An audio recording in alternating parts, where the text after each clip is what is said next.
고민되는 시장 분위기 이어져 나가고 있습니다. 지금 이 순간에 어떤 키워드 봐야 될까요? 오늘 일장 랭킹 5 시작해 보겠습니다.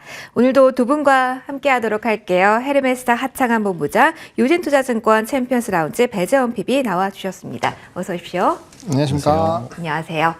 시장 전반적으로 할 이야기가 많습니다. 빠르게 열고 시작하도록 하겠습니다. 첫 번째로 열어볼 이야기 5위고요. 반도체에 대한 이야기부터 시작해 보도록 하겠습니다. 사실 대형 반도체 그리고 소부장단에서도 강하게 움직임이 나오면서 지수가 급격하게 올랐기 때문에 오늘 이 포지션 변화에 조금 더 주목해야 되는 시점인지 궁금합니다. 하창한 본부장에게 먼저 질문을 드려보도록 할게요. 가장 궁금한 부분 이겁니다.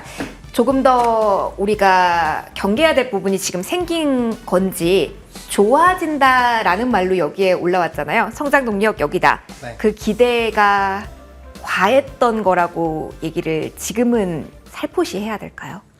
기대가 과했다라기보다는 속도가 너무, 그 기대의 속도가 너무 빨랐다. 네, 그렇게 보시는 게 맞을 것 같습니다. 뭐 일단은 우리의 예상치보다 하회하는 실적이 나오긴 했습니다만 어쨌든 3분기로 본다라고 한다면 뭐 상당히 실적은 빠르게 개선이 되고 있는 것이 맞고, 그다음에 SK 하이닉스 같은 경우도 뭐 상당히 좀 이제 강한 얘기들을 해줬잖아요. 뭐 시총 2배까지 얘기 나올 정도로 사실 좀 강하게 얘기가 나와준 상황이어서 그리고 감산에 대한 또 공격적인 얘기들도 좀 일부 있었죠. 이거는 결국에는 반도체 업황에 대한 업턴은 분명 나타나고 있다라고 보시면 좋을 것 같고, 또 간밤에 사실 미국장도 뭐 아시겠지만 시작 자체는 굉장히 어둡게 시작을 했습니다. 근데 엔비디아가 장중에 3%까지도 올라가기도 했었고 좀 눌리긴 했습니다. 어쨌든 플러스 1%대 이상의 수익이 나면서 결국에는 마무리가 됐죠. 그만큼 고가 라인에서도 이런 AI에 대한 기대감이 상당히 좀 높다라는 관점으로 보실 필요가 있지 않을까라고 보고 있고요. 그런 관점으로 본다라고 한다면 약간의 뭐 차익들이 나올 수는 있겠지만 결과적으로 다시 우상향하는 이런 움직임들이 나타날 거다. 다만 우리가 예상했었던 마이크론의 실적이 사실 굉장히 좀 좋게 나왔기 때문에 거기에 따른 좀 실적에 대한 기대감이 높아졌었던 것도 사실이기는 해요. 그래서 이 기간을 과연 얼마까지 좀 늘려서 봐야 되느냐, 이게 좀 핵심이지 않을까라고 보고 있고, 또 우리가 약간 좀 불안해질 수밖에 없는 게 2분기부터는 또 반도체가 피크아웃이 될 수도 있다라는 얘기가 사실 작년 하반기부터 조금은 있긴 있었거든요. 네. 그러니까 뭐 좋아진다고 하는데 피크아웃 얘기도 있고 이게 뭐지 약간 이런 느낌들도 너무 일부 짧은데요? 그러면 누릴 수 있는 구간이? 그렇죠. 네. 그러니까 그런 부분들이 얘기가 없었던 건 아닙니다. 여러분 네. 다들 알고 계실 거예요. 그래서 그렇게 치면 또 너무 짧으니까 네. 그러면은 이게 우리가 예상한 거에 대한 그런 기울기 흐름은 아닐 수도 있겠다라는 그런 투자 심리가 지금 녹여들면서 좀 강한 조정이 나오는 것이 아닌가라고 일단 생각을 하고 있습니다. 그러면 이런 생각을 할 수도 있을 것 같아요. 대형주 기준으로 봤을 때 이전에 만들어졌던 직전 고점이 그러한 모든 기대감을 반영한 최고점이다. 더 이상 가긴 힘들다.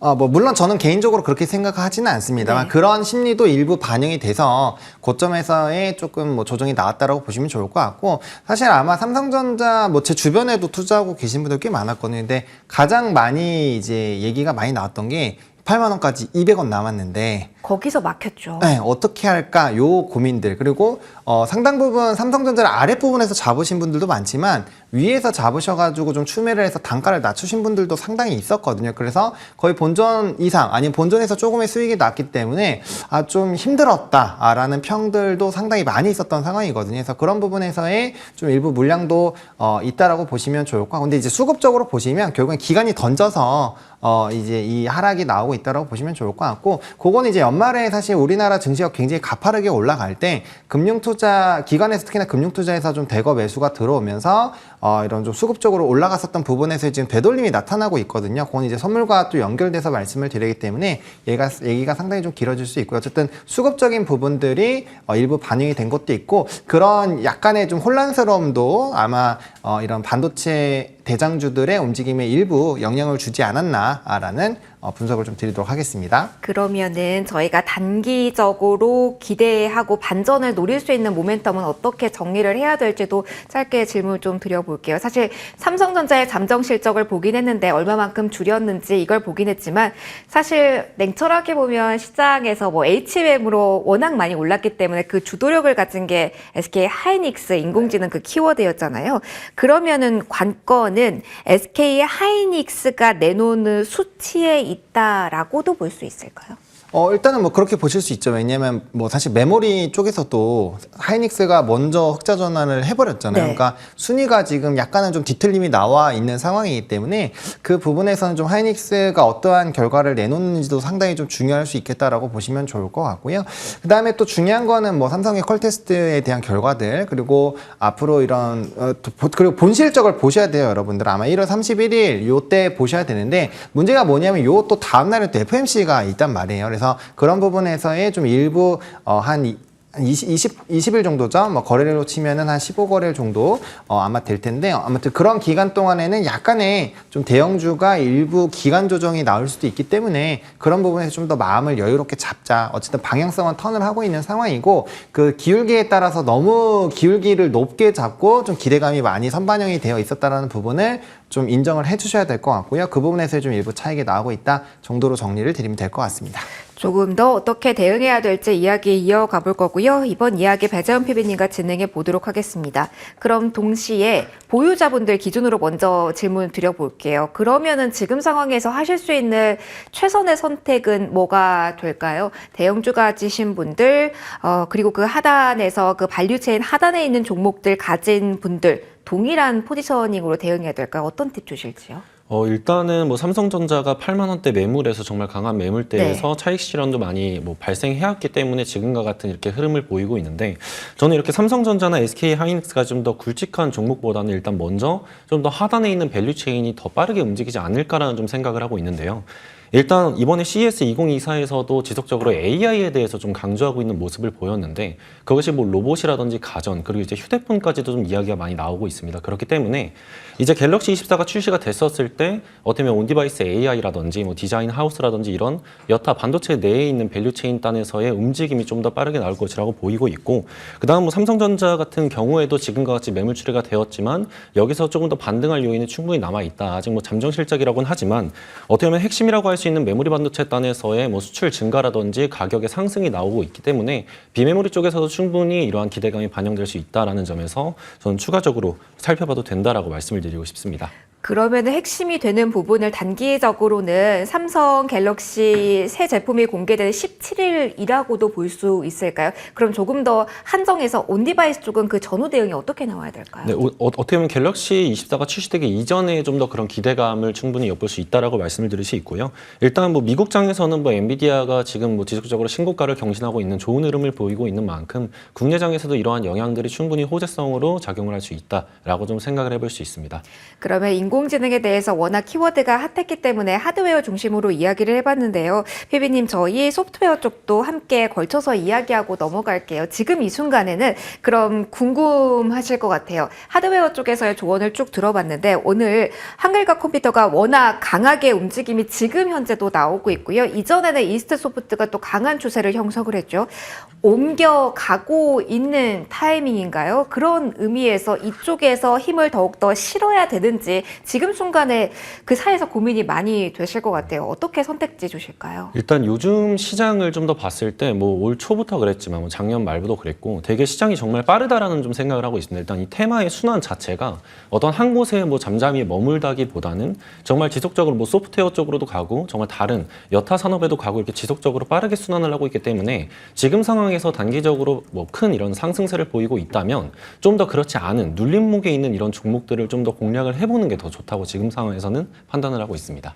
그러면은 눌림목에 있는 종목 한다면 조금 짧게 시세를 내고 개별적인 이슈로 좀 쉬어가는 종목, 수급이 조금 소화되는 과정에 있는 종목들이 오히려 낫다라는 이야기실까요? 네, 맞습니다. 저는 뭐 HBM 얘기를 또 빼놓을 수 없는데 좋은 흐름을 보이다가 최근에 어떻게 보면 수급을 조금 더 뺏겼다라고 좀 표현을 할 수 있잖아요. 어떻게 보면 증시내에 있는 자금은 한정적이니까. 근데 그런 상황에서 이런 눌림목에 있는 이런 HBM 같은 종목들은 지속적으로 뭐 저희가 추적을 한 다음에 진입을 해도 충분히 유효하다라고 좀 말씀을 드릴 수 있겠습니다. 알겠습니다. 궁금하실 것 같아서 본부장님의 의견도 살짝 듣고 넘어가도록 할게요. 지금 인공지능에 대한 키를 가지고 지금 비중을 더 늘린다? 실린다라고 한다면 본부장님의 시선으로는 어느 쪽 봐야 될까요? 그래도 계속 반도체일까요? 아니면 강한 그리고 쉬어가는 소프트웨어 좀 나눌 수 있을 것 같은데 어느 쪽을 추천을 해주실까요? 요거는 이제 뭐 트레이딩 관점으로 보면 지금 소프트웨어로 보는 게 맞죠. 왜냐하면 그쪽으로 수급이 쏠리고 있고 이제 반도체 쪽에서는 좀 강하게 조정이 나타나고 있습니다. 이거는 뭐 아시겠지만 오늘 CXL도 상당히 좀 강하게 조정이 나오고 있는데 대부분이 뭐 PER 40배가 넘어가는 이런 슈팅이 나온 종목군들이 좀 이벤트가 되고 있고요. 그리고 반도체 같은 경우는 뭐 전력 반도체까지 다 포함을 하더라도 저점 대비 6배에서 한 7배 정도 올라온 상태부터는 사실 상당히 막혀 있습니다. 그러니까 그런 것들이 뚫려지지 않으면은 단기적으로는 뭐 소프트웨어 쪽이 보다 더 빠르게 움직일 수밖에 없다. 왜냐면 이건 가격적인 탄력도가 더 높을 수밖에 없는 상황이기 때문에 그렇게 보셔야 될 것 같고요. 다만 이제 뭔가 새로운 기기가 또 나오면서 뭔가 그쪽에 추가적인 모멘텀이 발생을 한다면 당연히 이 하드웨어 쪽도 움직이겠죠. 그래서 조금 중기적인 관점으로 본다면 하드웨어 쪽을 담는 게 맞지만 단기적인 트레이딩 관점으로 본다면 지금 기세에 따라서 이렇게 좀 소프트웨어 쪽을 보시는 게 맞지 않을까라고 생각을 하고 있고요. 근데 이제 저는 그 생각도 조금 듭니다. 굳이 반도체 쪽에서 지금 골라야 될까라는 부분도 있거든요. 왜냐면 아시겠지만 이렇게 시끄러운 쪽, 주도주 쪽에서 움직임이 나타나는 것도 굉장히 좋습니다만 주가가 사실 작년 하반기부터 굉장히 많이 올라와 있는 상황이긴 해요. 근데 이때 사실 잘못 들어가면 발목이 좀 심하게 잡힐 수가 있거든요. 이전에 2차전지 생각해 보시면 됩니다. 그래서 지금 상황이라면 오히려 실적에 대한 흐름이 상당히 좋아지고 있고 산업의 성장이 좀 꾸준히 나타나고 있고 실질적으로 실적이 찍히는 쪽 아니면은 앞으로 뭐 무조건 성장이 정말 뭐 필수적으로 나올 수밖에 없는 쪽, 뭐 대표적으로 뭐 미용이라든지 화장품, 뭐 그다음에 임플란트, 그다음 변압기 쪽 이런 쪽은 뭐 단기적으로는 계속적으로 산업 성장이 나오고 그 실적이 실제로 찍히고 있잖아요. 최고 실적들도 나오고 있고 이런 쪽으로 오히려 좀 느리겠지만 좀 신고가 갱신하고 상승 똑같이 위에 있는 종목을 잡는다라면 그런 쪽에 나올 수도 있고 아예 아래쪽에서 본다라고 한다면 지금 여행주나 항공주들도 마다권에서 막 올라오고 있잖아요. 이렇게 좀 기세 실리는 쪽으로 가시는 것도 저는 충분히 좋은 선택이지 않을까 정도로 정리해 드리겠습니다. 시야를 넓혀보자라는 조언까지 받아봤습니다. 다음 키워드도 넘어가서 보도록 하겠습니다. 사실 단기적인 성장성에는 물음표긴 하지만 가격 메리트를 보신다면 여기에 대한 고민도 많이 하실 것 같거든요. 어떠한 이야기를 들어볼 수 있을까요?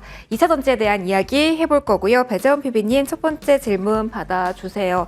어제 성적표가 나오고 사실 여러 뉴스 헤드라인을 보면은 긍정적인 측면이 전면에 서 있는 뉴스 기사들이 상당히 많았지만 냉철하게 놓고 본다면 영업이 쇼크였습니다. 그래서 오늘 흘러내리는 종목이 특히 셀 쪽에서 많이 나오고 있거든요. 이렇게 되면 2차전지 실적 시즌 분위기 어떻게 잡고 대응을 해야 되는 건가요? 여기에 대한 코멘트 먼저 받아볼게요. 일단 LG에너지솔루션 같은 경우에는 4분기에 배터리의 가격이 좀 하락세를 보이고 있고 현재 24년 1분기까지도 좀 그런 배터리 가격 하락 징조가 뭐 이어질 것이라고 좀 전망을 하고 있는데요. 그로 인해서 어떻게 보면 LG 에너지솔루션뿐만이 아니라 삼성 SDI도 그렇고 뭐 SK온 뭐 관련된 SK이노베이션 쪽도 그렇고 주가가 좀 안 좋은 좀 흐름을 보이고 있는데요. 저는 이렇게 셀 쪽의 주가 하락도 그렇고 현재 뭐 2차전지 소재단에서도 지금 실적에 대한 기대감을 좀 더 낮출 필요가 있다라고 좀 말씀을 드릴 수 있겠습니다. 일단 뭐 LG 에너지솔루션을 먼저 말씀을 드리면 일단 폭스바겐양 이런 유럽향 배터리 이런 출하량이 많이 감소를 하고 있고 공장 가동률도 지속적으로 좀 하락을 하고 있는 상황입니다. 그렇기 때문에 정말 반도체가 어떻게 보면 바닥을 다지고 저점을 탈출한 것과는 현재 다르게 LG에너지솔루션 같은 이런 2차전지 셀업종, 뭐 소재업종 단에서도 그렇고 아직은 저점을 다지고 있다기보다는 지금은 어떻게 보면 흘러내리고 있다. 그렇기 때문에 어떻게 보면 2차전지에 대한 지금 기회를 엿보고 있는 투자자분들께서는 그러한 저점을 좀 탈출하는 그런 어떤 수요단에서 증가세를 보이고 이런 소재단에서도 가격이 좀 더 상승하는 모습을 보였을 때 이럴 때를 좀 더 노리는 걸 기다리시는 게 좀 좋다고 좀 생각을 하고 있습니다. 그러면 동시에 고민이 되는 게 지수에서 시총 상위주 가운데 반도체도 많지만 2차전지가 너무나도 많아서 사실 2차전지 종목이 많이 빠질 때면 지수 자체의 탄성이 약화된다라는 측면도 있거든요. 전체적인 투자 심리 측면에서 봤을 때 이러한 부분들은 어떻게 봐야 될까요? 그럼 2차전지를 가격 메리트로 볼 수 없다면 테마 논리가 더욱더 강해질 거에 대한 대비도 동시에 필요할지 이 부분 설명도 부탁드려요. 네, 일단 코스피 같은 경우에는 뭐 반도체, 뭐 코스닥 같은 경우에는 2차전지 관련된 이런 업종들이 좀 더 상위권을 이루고 있기 때문에 이러한 종목군들이 움직임을 보이지 않으면 방금 말씀을 해주셨던 것과 마찬가지로 테마단에서의 뭐 이런 영향력이 굉장히 커질 것인데 실제로 지금 시장이 그렇게 움직임을 보이고 있습니다. 정말 뭐 비전 프로가 출시된다라는 그런 기대감에 뭐 엑셀 관련주들이 정말 좋은 흐름을 보이고 있고 이런 식으로 뭐 로봇 쪽도 그렇고 정책 관련주도 그렇고 이렇게 지속적으로 정치주도 수급이 정말 빠르게 움직이고 있는데요. 그러한 것들이 좀 진정세를 보이기 위해서는 이런 지수단을 움직이는 2차 전지 업종과 반도체가 올라야 되는데 그렇지 않은 상황에서는 그게 아닌 테마단에서 기회를 보시는 게 지금 상황에서는 좀 더 탄력적으로 증시에 대응을 할 수 있지 않을까 좀 생각을 하고 있습니다. 변화하는 환경에 대응을 해야 되니까요. 지금 2차 전지 하락 어떻게 봐야 되는지 포인트 짚어봤습니다. 본부장님의 이야기도 듣고 싶습니다. 항상 2차 전지에 대한 질문은 어떻게 드려야 될지가 까다로운 것 같아요. 지금 상황은 그러면은 어떤 시각으로 보내야 될까요? 사실 이 실적 시즌의 안 좋은 분위기를 어떻게 보면 활용을 해서 오히려 투자 모멘텀으로 볼까라는 생각도 서서히 하실 타이밍이 온 거는 같거든요. 그런 쪽을 봐도 될지 아니면 그나마 2차 전지 내에서도 분명히 선전하는 쪽도 있습니다. 일부 종목에 한해서는 그쪽은 봐도 될지 어떻게 지금은 포인트 잡아야 될까요? 일단은 뭐 2차 전지 쪽이 가격도 지금 충분히 어느 정도 내려온 상황이죠. 고점 대비해서는 많이 내려온 상황이고, 그다음에 지금 뭐 2차 전지뿐만 아니라 전반적으로 뭐 LG전자도 그렇고 삼성전자도 그렇고 이번 실적에 이래 좀 포도를 쏘아 올린 기업들의 실적이 좀 좋지가 않아요. 그렇기 때문에 전반적으로 좀 부담감이 있는 상황이다라고 보시면 좋을 것 같고, 지속적으로 좀 말씀을 드리지만 2차 전지 쪽은 P나 Q 중에서 어느 거 하나만이라도 정말 확 돌아서는 이슈가 생기면 아마 이제 바닥권에 좀 강력한 수급 쏠림이 나타날 수 있을 거라고 보여집니다. 근데 오늘도 에코프로머티가 좀 강하게 움직였죠. 그러니까 그런 종목군들로 수급이 돌고 있기 때문에 요번에 최근에 한번 에코프로머티가 고점 대비해서 좀 강하게 눌렸을 날에 그날 에코프로 BM이 좀 급하게 올라갔거든요. 그런 것처럼 지금 2차 전지에 대한 이런 수급들을 신규 상장주가 계속적으로 좀 잡아먹고 있는 상황이긴 합니다. 그래서 그런 것들에 대한 좀 소화도 필요하기 때문에 일단은 뭐 관심은 당연히 두셔야 되겠지만 지금 섣부르게 먼저 접근하실 필요는 없다. 왜냐면 이게 대세적으로 시세가 한번 나온 쪽, 그리고 좀 우리가 생각했었던 시나리오와랑은 지금 정반대로 2차 전지가 어떻게 보면 흘러가고 있는 상황이거든요. 왜냐면 우리가 에코프로랑 에코프로 BM의 그 높은 목표 주가들, 그리고 그 높은 위치에서 투자하셨던 분들의 이런 시각은 분명 이제 P나 Q가 굉장히 좋은 흐름들로 유지가 되는 그 이전의 시나리오로 보고 있었을 거란 말이에요. 근데 사실 지금 이제 뭐 리튬 가격 같은 경우도 쉽지 않은 상황이고 글로벌적으로도 전기차에 대한 출하량에 대한 좀 물음표가 생겨 있는 상황이잖아요. 그렇기 때문에 그런 것 부분에서 어느 거 하나라도 좀 턴을 할 수 있는 그런 것들을 좀 보셔야 될 것 같고, 이번에 LG 엔솔 같은 경우도 뭐 아시겠지만 세제 혜택을 받은 그걸 빼고 영업이익을 봤을 때 사실 굉장히 좋지는 않거든요. 그러니까 그런 거에서 얼마나 또 수익성이 나는지 이런 전반적인 분위기가 결국엔 2차 전지에 대한 투심으로 영향을 주는 상황이기 때문에, 그리고 그때랑은 다르죠. 우리가 또 반도체가 또 왕하고 올라갈 때랑 2차 전지가 왕하고 올라갈 때랑 지금이랑 또 시장의 분위기가 많이 달라졌습니다. 그렇기 때문에 지금 뭐 투자할 수 있는 대처 투자처들이 꽤 있는 상황이거든요. 그래서 이전처럼 독주를 하기 위해서는 뭔가가 좀 필요하다. 그리고 다시 올라가기 위해서는 좀 수많은 물량을 지금 다시 회복을 하면서 올라가야 되기 때문에 뭔가 이런 진짜 펀더적인 부분에서의 좀 뭔가 변화가 확인이 필요하다라는 점을 좀 강조를 드리고 싶습니다. 그럼 짧게만요. 2차 전지 보유자분들은 지금 많이 답답하신 분들 많으실 겁니다. 대체 투자처가 많다라는 이야기를 해주셨으니까 지금 옮기는 전략도 괜찮다라는 사인으로 이해를 해도 될까요? 아니면은 단가에 따른 차이가 있겠지만 기다려도 될까요? 2차 전지는 기다리셔야죠. 왜냐면은 사실 이제 2차 전지가 아니더라도 그 좀 집중했었던 포트를 바꾸는 거는 굉장히 신중하게 생각하셔야 됩니다. 지금 시장이 또 눌리고 있는 이 상황에서 포트 변화를 하시는 것은 전 정말 안 좋은 선택이라고 보고 있고요. 오히려 이제 그런 거죠. 이제 장기 투자 관점으로 들어오셨을 테니까 이제 좀 적정한 위치에서 어떻게 물량을 모아가실지 그런 고민을 하셔야 될 시점이지, 2차 전지 자체는 환경적으로 본다면 앞으로 계속 보셔야 되는 산업이기 때문에 뭐 지금 단기적으로 안 좋다고 해서 이 산업이 무조건 꺾인다 이런 산업은 아니거든요. 그래서 오히려 어떻게 물량을 확보하실지에 대한 고민을 하시는 게 맞지 않을까 정도로 정리를 드리겠습니다. 어찌 보면 굉장히 현실적인 조언 주신 것 같아요. 2차 전지에 대해서까지 정리를 해드렸고요. 3위 보도록 하겠습니다. 오늘 새롭게 부각되고 있는 키워드고요. 그리고요 친환경 이렇게 묶어봤습니다. 오늘 전반적으로 뉴스가 많이 나와서 정책적인 모멘텀이 반영되는 구간인데요. 이런 이슈에 따른 반응 나오는 종목군들 질문 드릴 때는 이렇게 항상 이야기를 시작하곤 합니다. 배재원 PB님, 이 친환경 키워드 연속성을 기대할 수 있는 구간일까요? 일단 오후까지는 이어지는 모습인데 현재 자리에서 흐름 어떻게 진단할 수 있을까요? 일단 저는 친환경 쪽 자체는 뭐 정말 단기적으로 뿐만이 아니라 뭐 지금 단기적으로 일단 에코바이오가 움직임을 보이긴 했지만 단기적으로가 아니라 좀 더 긴 시각에서도 포트에는 일정 부분 포함해 가시는 거를 좀 많이 좀 추천을 드리고 있습니다. 뭐 대표적으로 뭐 풍력 쪽도 그렇고 뭐 태양광 쪽도 그런데 지금 뭐 태양광 쪽 같은 경우에는 하나솔루션이 지금 마이크로소프트와 8년 동안 태양광 모듈 장기 공급 계약을 체결을 해서 어떻게 보면 안정적인 수익성을 좀 확보를 하고 있고 풍력 쪽 같은 경우에는 지금 미국 쪽에서 정말 대규모 수주가 나오고 있는데 시장에서는 아직 정말 뭐 주도주로서의 성격은 보이고 있지 않고 조금씩 저점에서 반등을 하고 있는 모습을 보이고 있습니다. 일단 어떻게 보면 미국뿐만이 아니라 유럽도 그렇고 전 세계적으로 지금 뭐 친환경 기조가 이어지고 있기 때문에 지금 상황에서 매크로 환경도 어느 정도 금리가 조금씩 하락하는 모습을 보이고 개선되고 있어요. 그렇기 때문에 지금 뭐 태양광이랑 풍력 같은 경우에는 뭐 단기적인 시세를 보여주곤 있지만 장기적으로도 이러한 추세가 어느 정도는 유지가 될 것 같다라고 좀 보고 있습니다.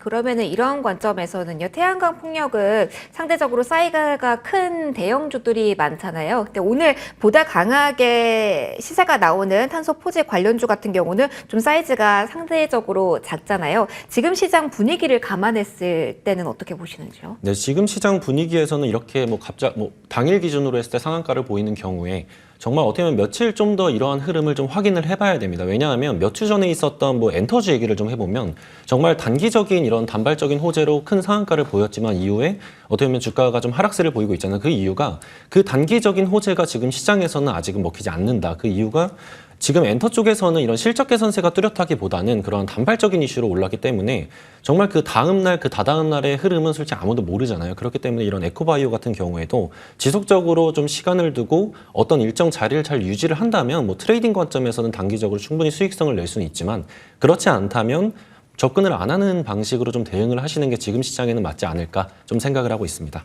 과한 리스크를 지금은 지기엔 어려운 시장 분위기 좀 감안해서 답변을 주신 것 같습니다. 연결고리에 있어서 2위 열고 추가적으로 본부장님의 의견도 들어보도록 할게요. 2위는 좀 사이즈가 작은 종목이긴 한데 여러 갈래로 좀 뻗어갈 수 있어서 골판지 이야기를 해보도록 하겠습니다. 기술적인 차트 보시는 분들은 바닥에서 이렇게 가나라는 생각을 하실 것 같고요. 앞서 살펴보신 친환경 키워드가 전면에 있기 때문에 연결고리 그쪽인가 여러 가지 물음표가 있을 것 같습니다. 하차원 본부장님, 사실 골판지주가 사이즈가 작은데 오전부터 시세가 좀 나와서 저희가 일단은 꼽아봤어요. 네. 앞서 저희 3위에서 봤던 친환경에 대한 연결고리일까요? 아니면 사실 오늘 유통 관련해서도 많은 종목이 뭐 전자결제도 움직이고 그리고 운송주도 움직이잖아요. 그 연결선상에서 봐야 될까요? 일단 성격 먼저 분석하고 가볼게요. 저는 일단 후자 쪽이지 않을까라는 생각이 들거든요. 그러니까 시장에서 지금 알리익스프레스랑 이제 테무, 네. 네, 그 관련된 부분이 좀 뉴스로 많이 되고 있고 저도 사실 해외 직구는 조금 잘 이용을 하는 편입니다. 왜냐하면 같은 제품인데 가격이 일단 굉장히 싸요. 맞아요. 배송 기간이 좀 오래 걸려서 그렇죠. 좀 일찍 주문을 해야 되긴 하지만 네, 그 부분이 조금 걸리긴 하지만 이게 약간 좀 너무 급하지 않은 물건 같은 경우는 또 시켜놓고 잊어먹으면 어느 순간 와 있더라고요. 근데 가격적인 부분이 상당히 저렴하기 때문에 거기에서의 좀 수요가 엄청나게 늘어나고 있다라고 하고요. 실질적으로 가입자 수도 뭐 알리 같은 경우는 정말 엄청나게 늘어나고 있다라고 합니다. 데이터 자체가. 그래서 뭐 이제 뭐 쿠팡에 이어서 사실 굉장히 대어로 좀 떠오르고 있고요. 지금 뭐 초특가 부분에서 물론 모든 제품이 그렇지는 않겠지만 어쨌든 990원으로도 구매를 할 수 있는 이런 특가에 대한 이런 홍보도 상당히 많이 되어 있는 상황입니다. 그래서 그런 부분에서 이제 진행이 된다라고 한다면 이제 연결고리가 생길 수 있는 산업이 이제 결제 그리고 이제 배송에 대한 이런 플랫폼들 배송을 하게 되면은 코로나19 때처럼 이제 골판지라든지 이런 쪽 네. 포장하는 쪽 이런 쪽이 오늘 보시면 전반적으로 다 시세가 나타나고 있다는 거죠. 동일한 모양으로 움직인 종목 참 많네요. 네, 맞습니다. 그래서 코로나 때를 한번 생각을 해보시면 좋을 것 같아요. 그래서 그와 연관된 종목군들이 또 움직였고 또 거기에 힘을 또 붙여준 게 토스 상장 관련된 이슈가 있었는데 그 IPO에서 이제 신청을 하는 그런 이제 기관들의 그 기간이 있었는데 거기서도 뭐 일단은 긍정적으로 또 평가가 나오고 있다 보니까 뭐 또 연관된 뭐 이월드라든지 한국정보인증이라든지 이런 쪽도 움직이니까 또 같이 또 움직이는 부분도 있다라고 보셔야 될 것 같거든요. 그래서 제가 생각했을 때 굵직하게 본다라면은 알리익스프레스에 테무가 붙어 있다라고 보시면 좋을 것 같고 거기에 이제 토스에 대한 일부 이슈들이 또 부각이 되면서 이제 연관된 종목군들이 좀 상당히 강하게 수급 쏠림들이 좀 복합적인 이유들이 붙으면서 좀 강한 기조가 나타나는 것이 아닌가 정도로 보고 있습니다. 그럼 오늘 기술적인 자리, 이슈와 측면에서 본다면 신규 접근으로 조금 더 테마단으로 조금 부각을 받을 수 있는 쪽은 골판지 쪽보다는 전자결제로 저희 정리를 해도 될까요? 아마 결제 쪽이 그나마 조금 더 이슈가 되지 않을까라고 생각을 하고 있고 왜냐면 이게 이제 토스 쪽이랑도 네. 연결이 될 수 있으니까요. 그래서 이슈를 중복적으로 받을 수 있는 쪽을 보시는 게 지금 상황에서는 조금 더 유리하지 않을까라고 생각을 하고 있습니다. 알겠습니다. 이 이야기 여기서 정리를 해보도록 하고요. 마지막 1위 키워드 체크해 보도록 하겠습니다. 속도 살짝 내볼게요. 저출산 관련주에 대한 이야기를 해보도록 하겠습니다. 앞서 저희 친환경 키워드 이야기할 때도 정책적 모멘텀에 대한 이야기를 했는데요. 여기에서도 주목할 부분이 있을지 피비님의 의견 궁금합니다. 지금 사실은 윗꼬리가 달리긴 했지만 핑크퐁 이야기가 나오면서 IPO 관련된 종목이기도 할 삼성출판사가 오늘 장에서 눈에 띄는 움직임을 보여주고 있어서 사실은 꼽아본 거기도 해요. 정책 관련해서 파격적으로 나올 것이다라는 시장 기대치도 있고요. 지금 관련돼서 묶이는 종목들을 어떤 시각으로 봐야 될까요? 이슈 전후 플레이가 가능한 구간일까요? 아니면은 철저히 기술적인 위치로 보고 진입, 빠르게 손절이 필요한 정책주일까요? 네, 지금 상황에서는 기술적으로 보고 좀 빠르게 판단을 해야 될 부분이 있다라고 좀 말씀을 드릴 수 있는데요. 뭐 삼성출판사와 지금 아가방 컴퍼니가 가장 좋은 흐름을 보이고 있는데 삼성출판사는 지금 뭐 이런 정책 모멘텀뿐만이 아니라 뭐 IPO 관련된 이슈도 같이 엮이면서 좀 좋은 흐름을 보이고 있습니다. 근데 제가 저번에 저출산 얘기가 나왔을 때 저는 직접 로봇을 좀 밀었는데 맞아요. 로봇 쪽 같은 경우에는 일단 뭐 전체적인 상승은 아니지만 부분적으로 로봇 관련주들에서 뭐 시세가 나온 종목도 있습니다. 하지만 여전히 시세가 안 나오고 여전히 매물 소화를 진행하고 있는 로봇 관련주들도 충분히 있거든요. 그렇기 때문에 좀 더 긴 시각으로 나는 좀 지금 시장에 대응을 하고 싶다라고 하시는 분들은 이렇게 뭐 급등을 해서 좀 높은 위치에 있다기보다는 정말 나중에도 뭐 밸류에이션적으로 충분히 기대할 수 있는 그런 로봇 기업들에 좀 더 투자를 하시는 게 좀 현명한 것으로 좀 저는 판단을 하고 있습니다. 그러면 살짝 궁금하실 것 같아서 개별 종목 하나만 여쭤보고 마무리할게요. 레인보우 로보틱스가 지금 오후에 좀 시세를 모아가서 사실 기술적으로 보시는 분들 이 종목 조금 쉬어가지 않았나? 다시 한번 로봇 이야기도 해주셨으니까 이 정도 구간에서는 다시 한번 매수 가능 구간일까 궁금하실 것 같아요. 짧게만 코멘트 부탁드려도 될까요? 저도 방금 제가 좀 종목이라고 좀 말씀을 드렸는데 레인보우 로보틱스를 좀 그러시면 생각을 하고 여쭤봤어요. 있었습니다. 근데 그 이유가 뭐 레인보우 로보틱스 같은 경우 뭐 타이밍상으로는 지금 좀 더 지켜봐야 되는 자리라고는 생각을 합니다. 하지만 뭐 우리 국내에서 실질적으로 나중에 뭐 실적적인 부분을 기대할 수 있는 그런 기업들은 뭐 두산 로보틱스와 레인보우 로보틱스, 뉴로메카 이렇게 세 가지 정도로 좀 보고 있는데 레인보우 로보틱스 같은 경우는 뭐 부품뿐만이 아니라 지금 로봇 자체적으로 개발 생산까지 하고 있는 기업으로서 충분히 나중에도 뭐 그런 기회가 된다면 제가 뭐 종목 추천해서 그때 시점은 좀 말씀을 드리도록 하겠습니다. 저희가 어느 정도 가격대 언제 조금 더 기회가 있을 때 좁혀드리도록 할게요. 오늘 장의 코멘트는 여기까지 들어보도록 하겠습니다. 두 분과의 시간은 오늘 여기서 마무리할게요. 하창한 본부장 배재원 PB 두 분과 함께했습니다. 고맙습니다. 감사합니다.